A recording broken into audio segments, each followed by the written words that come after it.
I got text messages that I done showed to my girl when she wasn't even here. You don't never come over. I don't have to come over there at 10 o'clock at night and watch a movie with you to be there for him. Okay, so I You did trying to make work another one. too. No, I wasn't. Yeah, you Why were. would I want You trying to another make one another by you and you don't even... I didn't know that it was gonna be this big. I just wanna know who is my father for real. But he's still gonna walk me down this aisle in January. But I haven't opened up to my fiance the way I should, because I don't know who I am inside no more. Have you ever seen a gangster go crazy on paternity court? Well, today's court case will surprise you. Ms. McDaniels appears before Judge Lauren to prove to her husband that he's the biological father of their kids. However, the defendant, Mr. Wells, does not believe he fathered the kids in question and claims to have substantial proof to back his claims. Let's find out if his so-called proof will be enough to confirm paternity. Daniel, you opened your case today in hopes of salvaging your marriage with the defendant. You claim you two have suffered a great loss and should be grieving, but instead, due to rumors, your husband is denying your 2-year-old daughter, Ava Wells, and Tragically, the couple lost a child just a few months before the court appearance, but they are in court today about their remaining kids? What reasons has the plaintiff given her husband to doubt paternity? Or is he just being paranoid and insensitive? Whatever the answers to these questions are, we will find out soon enough. It's destroying us. Like, we don't need to go through this because we just lost a son 6 months ago and we need to be grieving with each other. And for him to deny my kids, it's destroying us even more. We barely talk to each other. We sit in separate rooms. You know, we don't do what marriage people are. Due to the fact that they are grieving, you would expect the defendant to have substantial reasons for doubting paternity. But no, he had to believe the rumors he's been hearing. What's more absurd is the source of the rumors. Well, Your Honor, I heard rumors that she was cheating on me. Now, I'm grieving too, you know. We both lost a son. But it's just the rumors and everything that I can't deal with it no more. how long have you been hearing rumors? I've heard them since the first one was born, the one we lost. After hearing the rumors, Mr. Wells claims he didn't believe them at first. However, after a while, his wife gave him reasons to believe that she could be cheating on him. As you would expect, the plaintiff tries to defend herself. To suspect. At first, I didn't, no. At first. Nah, cause I mean, she's a good woman, you know. Only time I don't see her was when she would be at work, you know. So I don't know what she's doing there, but at home. And so, okay, well then let me ask you this. If you've got a good woman that you don't have any questions about, you trust her, she only goes to work, she comes back home, she's a good wife. Now, we're getting a clearer picture of why the defendant is doubting his children's paternity. But what makes things more interesting is what happened one night they went to the club together. Believe me when I say this. If you were in his shoes, you would smell something fishy too. Even though the incident happened before they started having kids or got married, you can understand why his mind went back there after the so-called rumors surfaced. Your wife has been unfaithful to you. Yeah, yes. You do. And that's Me why too. you question paternity. But he might be thinking of this time we went to a club, and this is another reason he probably, you know, don't think it's his kids. What's more is that Mr. Wells claims that his older kid looks nothing like him and that makes him doubt paternity more. But is that enough for him to talk to the child in question in a crazy way? Oh yes, he did. And you wouldn't believe what he said to the innocent child if I told you. He literally went gangster mode on her. How does this fuel your doubt about Ava? The rumors, and then she doesn't look like me. All of my kids, they all favor me in some way, you know. He has told my daughter, I'm not your daddy, go find your daddy. What? I did not say that. Mr. Wells. Moving on to the younger child, it would be interesting to know why he doubts his paternity too. And here is where it gets even more interesting. Apparently, Mr. Wells only signed one of his alleged children's birth certificates. Now, why did he do that? Let's find out together. I have this, Your Honor. Jerome, will you hand me that, please? And what is this, Mr. Wells? That is the birth certificate. As you can clearly see, I'm labeled as Ava's father. I'm not on the birth certificate of him. But you two Donner, were he- married at the time. Yes, and he was there for the delivery. He was the only one in the delivery room. Just when you think you've heard it all, the defendant saved the best past of his testimony for later. He claims his alleged son was fathered by a white man because he's too light-skinned to be fathered by a colored man like him. Also, he makes some hilarious comments about the shape of his head, and even he came to court with an exhibit to back his allegations. I believe he was fathered by a white man. He's too light for one. You know, the ginger hair, and then like the way his head is shaped. And The shape of his head? Yeah. And you brought an exhibit? Yes, ma'am. Please step over to your exhibit and Okay. And what I'm showing Your Honor. Due to the physical attributes Mr. Wells stated, he believes his alleged children's aren't his, but the question is this: is that enough for him to doubt paternity given that they could have the shape of their mom's head too? Nah, it's not enough. We can only determine if he's their biological father or not once the results are ready. Ms. McDaniel, do you have a roller coaster head? No, Your Honor. I don't think so. You have decided that this physical attribute, you say your other children possess. Yes, ma'am. But how many other children do you have? I have. There's a lot at stake in this court case because the outcome of the DNA tests would determine if the married couple will continue together or not. Could Mr. Wells be right about his doubts, or is he wrong and owes his wife an apology? The only way we can get answers is by hearing Judge Lake read out the test results. So let's get to it. Mr. Wells, you are the father.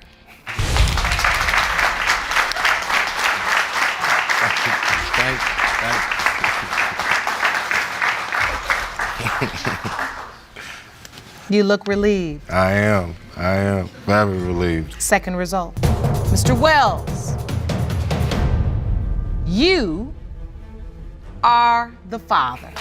Initially, he was overjoyed to know that he could potentially become a father in a few months when his woman told him she was pregnant. But you can understand why the gangster in him surfaced when she told him another man could be the child's biological father. So he's in court today as the plaintiff to prove that the child in question is his daughter biologically. Now, which way will the result go? Let's find out together. Mr. Ahmad, you say you were overjoyed to be a father after the birth of your first child, 22-month-old Nevaeh. However, you claim that you were crushed when the defendant later told you another man could be her dad. Mr. Ahmad explains to the court his reasons for taking this case at hand very seriously. And hearing his statement, it would be unfair if the test result doesn't go his way. He seems calm right now, but like a ticking bomb, he could go off any moment. To be my first child, so I was overjoyed.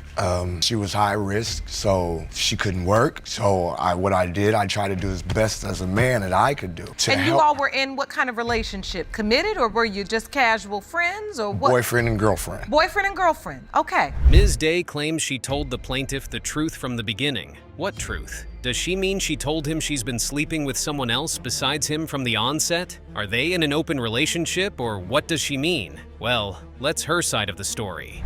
I told him the truth from the beginning, that she might not be his. And he said he wanted to be her father and he would be there for us. Talk to me about the relationship from your point of view. It was more of a friendship for me. I loved Mr. Ahmad, but I wasn't in love with him. Apparently, Mr. Ahmad misunderstood what his relationship with Ms. Day was all about. And another thing is this: there is a dispute about whether or not she told him the child was his after she found out she was pregnant. Right now, it's really hard to pinpoint what is and what's not. But one thing is certain: we're getting to the bottom of the paternity dispute today. How I found out she was pregnant, she came one morning and then knocked on my window and said, "Well, I need to talk to you." And she says, "Well, I'm pregnant and this is your child." No, I didn't say she was yours. I said she might be yours and she might not. As it turns out, the plaintiff hasn't been as gentle as he has been pretending to be all day, and his true character was uncovered by the defendant. He's got this crazy gangster side that comes out to play late in the night. Every day.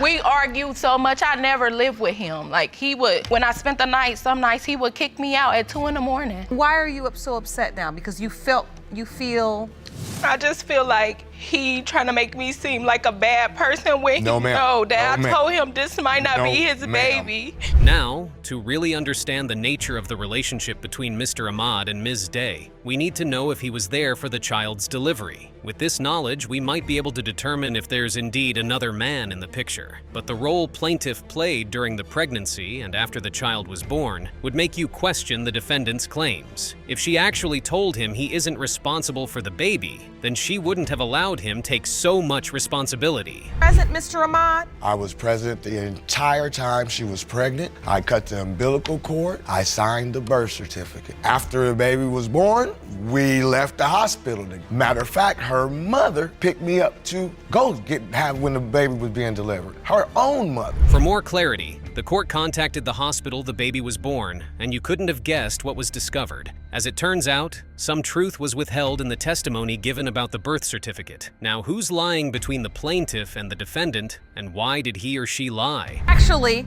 contacted the hospital because we wanted to find out what the protocol was for the execution of birth certificates. And per the hospital where Nevaeh was born, the procedure is when they admit a mother of a child into the maternity ward. Here is where it gets more interesting. The defendant claims she never had sexual relations with other men besides the plaintiff. Then that should solve the case, shouldn't it? It should, but that wasn't all she said. Like, I was unaware that he signed my baby's birth certificate. Basically, all this is like, it's disheartening for somebody to like demean you. It hurts for some of the words that she's saying.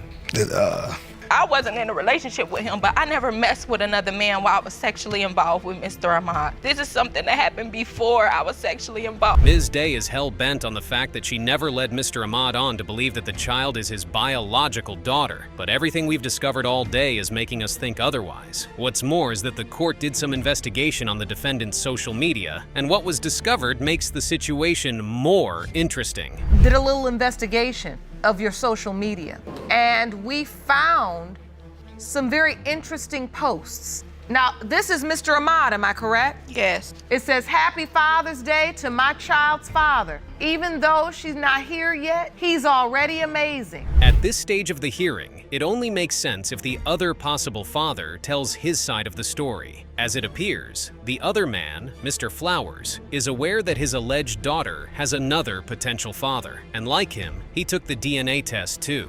Has Miss Day explained to you that Mr. Ahmad is on the birth certificate and he was also told that he was Nevaeh's biological father? Yes, ma'am. So what was your relationship like with Miss Day? Everything been cool all the way up to this baby situation occurred. This whole situation sounds like Miss Day is playing both sides, and her actions has made the entire case really awkward. Right now, the only way we can get to the root of this matter is by hearing the test results. Is the biological father of 22-month-old Nevaeh Ahmad? It has been determined by this court. The biological father is Mr. Flowers.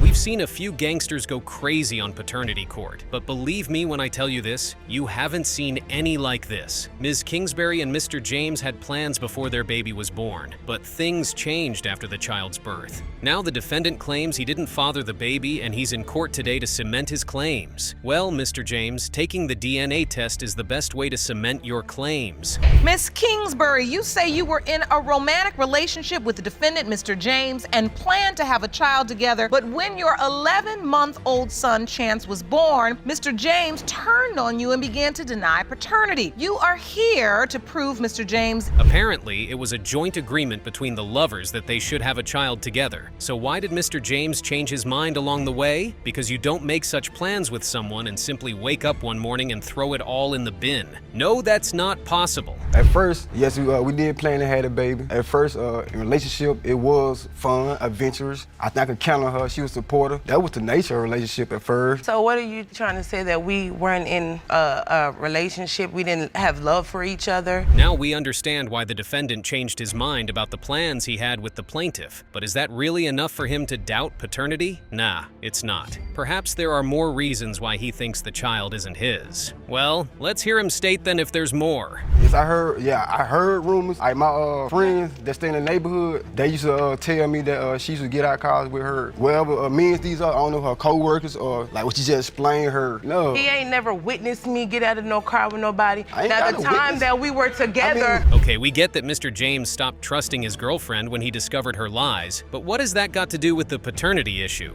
Because from his statements, he clearly didn't catch her cheating. Mistrust can lead to somebody cheating, and also if you lie, that can also lead to different like session or whatever, different sequence of your life that you can do those type of things. So now, Miss Kingsbury, he's saying that now you've started a pattern of lying. Is that true? There's something fishy about the defendant. He's trying too hard to make it look like the plaintiff is guilty of cheating. whereas he should be the one under a microscope. You couldn't have guessed what he did. Let's find out together. I want to find out what happened when she told you she was pregnant. You weren't excited about the news? I was asleep. I was working. I was tired. No, he wasn't worried about my pregnancy because he was busy getting someone else pregnant. I was working. So wait a minute. Whoa! So Mr. James got someone else pregnant while Miss Kingsbury was pregnant. Oh, that wasn't all he did. He went gangster crazy on the plaintiff by rubbing it on her face. Mr. James, now you know you're wrong. Why get in your car and yell something out like that? If I would have told her straight up, but you she would have did something to me or whatever. She would have did something to my car, or she would have probably hit me. Here comes the interesting part. The defendant was at the hospital when the baby was born, and he did everything he was meant to do as his potential father. However, he discovered something that could affirm his claims of not being the child's biological father. My doubts, as a person, I believe in God, whatever like that. I believe as a man, the doubt take is responsibility. At what point do you really have real doubt that this child is yours? I think when he was like 2 months. Okay, Chance was born with the sickle cell trait. Yes. The sickle cell. Now, let's talk about some evidence. Even though the baby has sickle cell traits, that's not enough to jump into any conclusions just yet. So, for more clarity, the court invited a medical expert, and the things we're made to understand makes the situation more awkward. I want to know from you, how is the sickle cell gene passed to a child from a parent? Okay, the genes for sickle cell disease are very simple. You get a gene for hemoglobin. Hemoglobin is the red stuff in the red blood cell, and that's sickle cell disease is a problem with hemoglobin. The thing is this, neither Mr. James nor Ms. Kingsbury has been tested for sickle cell, so we can't tell if any of them is a carrier or not. This knowledge would have made the case more straightforward. However, we all know the one thing that can get things resolved, and that's the DNA test result. So let's get to it. Yes, Your Honor. You are the father.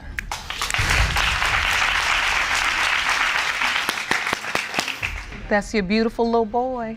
How do you feel? It feels good to know for sure. You don't have to apologize. What are you feeling in this moment, Miss Kingsbury? Today's case is one of the few times gangsters go crazy on paternity court. Ms. Davis is suing Mr. Gilbert to prove that he fathered her son. What's more is this: the plaintiff believes the defendant is doubting paternity because someone close to him planted the doubts in his mind. Is the defendant right for having these so-called doubts? Let's find out together. Convinced beyond a shadow of a doubt Mr. Gilbert is your son Corey's father. You feel the only reason Mr. Gilbert is denying paternity is because he has been brainwashed and manipulated by his meddling sister. Is that correct? According to the plaintiff, herself and the defendant planned to have a baby together. But then came family drama after the baby was born. As a result, Mr. Gilbert couldn't follow through with the plans he had with her anymore, and here we are. Explain. We planted this baby, and then when I got pregnant, he was there, and it's like when he told his family I was pregnant, that's when they turned against me, and they had put in his mind that he's not the father of my son. You were in a relationship? Yes, ma'am. Tell me about the relationship.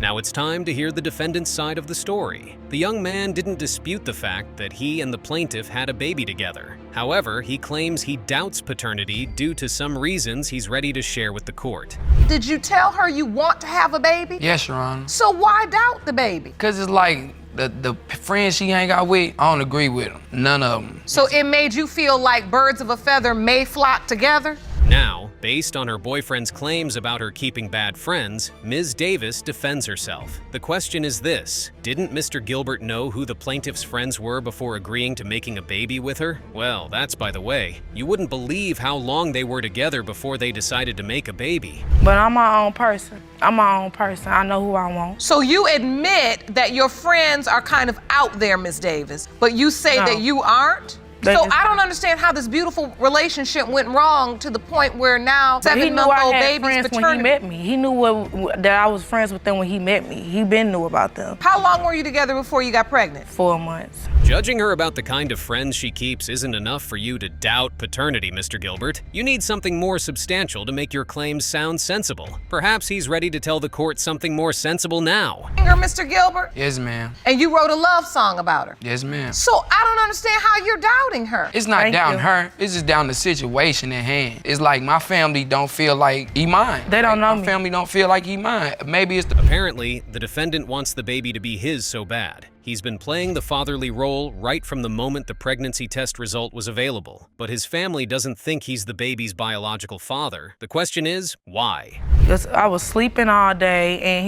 he went to go get the pregnancy test for me. He told me I was pregnant before I knew. You remember this day, Mr. Gilbert? Yes, ma'am. And you go get the pregnancy test? Yes, ma'am. You take the test, and what happened? It came up positive. And you found out you're pregnant? Yes, ma'am. At that moment, did he express any doubt? No. Up to this moment, the Gilberts still haven't provided the court with substantial reasons as to why they believe the defendant didn't father the child in question. Instead, the defendant's sister goes gangster crazy, making serious allegations about her brother's potential baby mama. Threesomes? Oh my days. You heard. First of all, she was having threesomes with men. She was already pregnant before she met my brother. That's what I heard. Okay, let's go one at a time. Ms. Davis, is that true? No. They can't even tell you that I talked to anybody while you sitting up here doing all that. I don't know what you was doing. I don't know what you want. Interestingly, the plaintiff presents the court with some evidence she believes is enough to squash the Gilbert family's false claims about her son's paternity. She provides the court with 2 baby pictures, one of her son and the other Mr. Gilbert's picture as a baby. Here is the question, do they really look alike? Picture of Corey. Baby Corey. Baby Corey.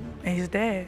And you say his dad on the other. As a child. Yeah, it was me as a baby. And you say you see the resemblance? Mm-hmm. They just don't like me, so of course they're not gonna like me. It's not about like. He asked me, did the baby look like him? And again, here comes the crazy gangster and the potential baby auntie flying out. Her voice overlaps the plaintiff's voice as she alleges that she was once meant to take a DNA test for the baby, but she didn't. We all know you're trying to protect your brother because you think he's going to become a superstar someday, but you really need to chill out. Yeah. And then another thing, she was lying anyway, saying that she was getting DNA tests while we was in Missouri, never did nothing. I never so how would said that make us feel? Because they that told you're me trying to hide he's on the something. birth certificate. Right, but you still have to establish maternity in the state of Missouri. I didn't got DNA test, so I know how it goes. What you mean? Hold on. What you mean? Ladies. I believe we've had enough of the ranting this case has generated in court today because it clearly won't get us the answers we need. So let's hear Judge Lake read out test result aloud. Mr. Gilbert,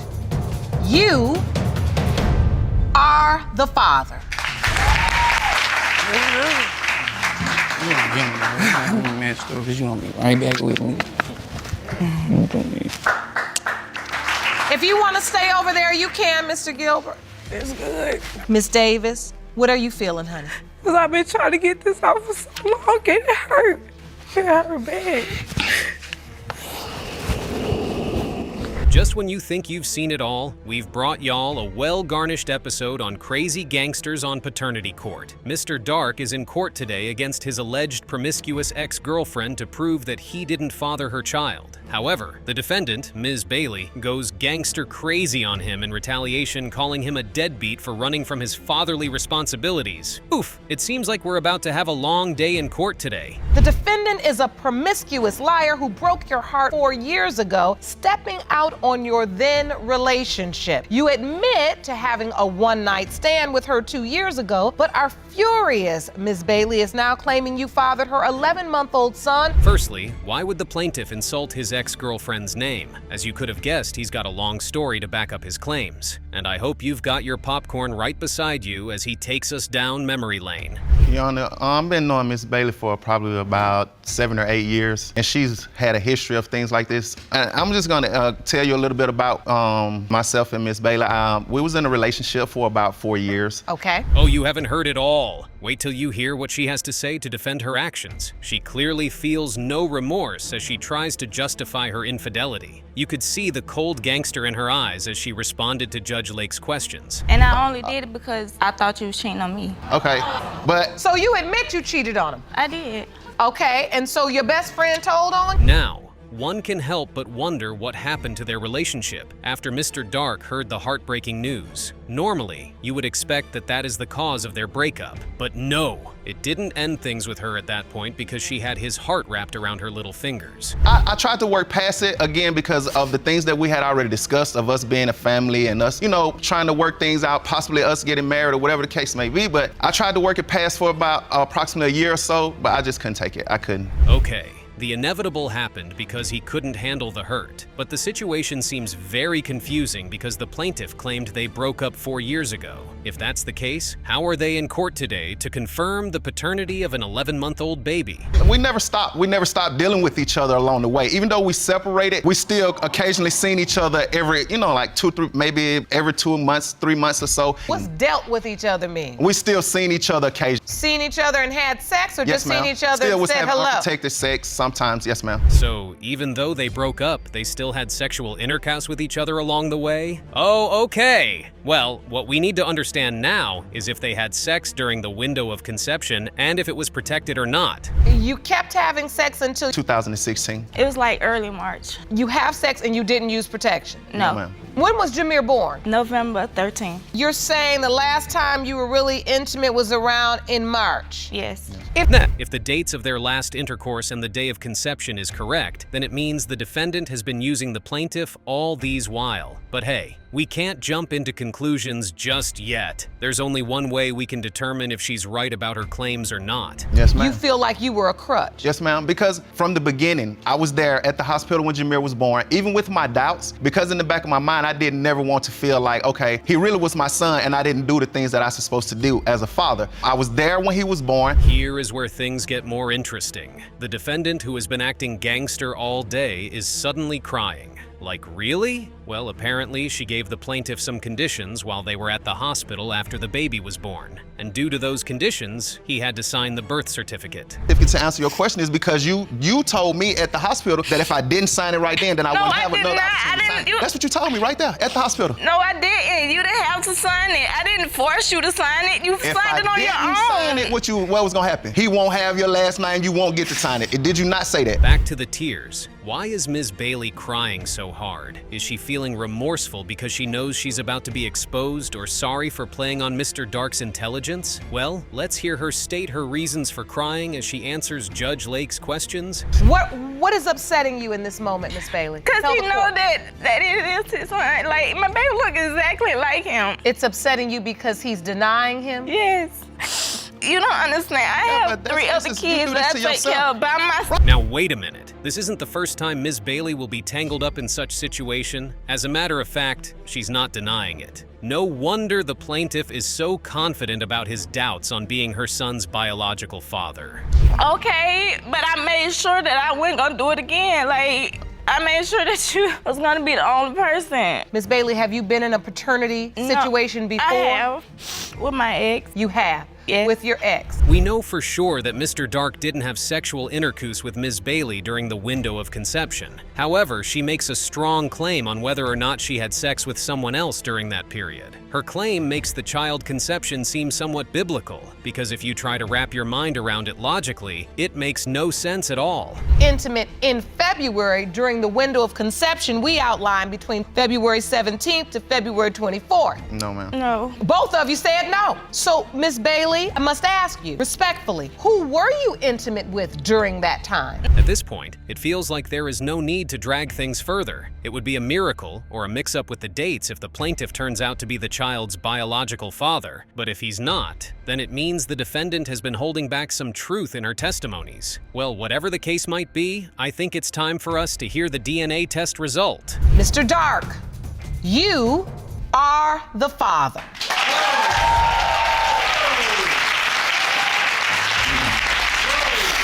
You are the father. I told you that he was yours. Your word ain't, man. Okay. So listen, when I first told you you were the father, Mr. Dark, I saw genuine emotion on your face.